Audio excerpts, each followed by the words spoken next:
मिरजेत hotel नाश्ता सेंटरमध्ये घरगुती गॅसचा खुलेआम वापर, पुरवठा विभाग झोपेचं सोंग घेतोय. मिरज शहरात घरगुती गॅस सिलेंडरच्या टंचाईमुळे नागरिकांना 10 ते 12 दिवस प्रतीक्षा करावी लागत असताना दुसरीकडे हॉटेल आणि नाश्ता सेंटरमध्ये खुलेआम घरगुती गॅसचा वापर होत असल्याचे चित्र समोर आले आहे. यामुळे पुरवठा विभागाच्या कामकाजावर प्रश्नचिन्ह उपस्थित होत आहे.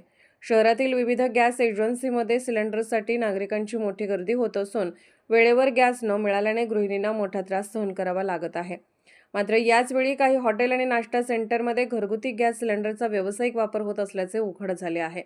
नियमानुसार व्यावसायिक वापरासाठी वेगळे कमर्शियल सिलेंडर वापरणे बंधनकारक असताना घरगुती गॅसचा गैरवापर होत असल्याचा आरोप नागरिकांकडून केला जात आहे.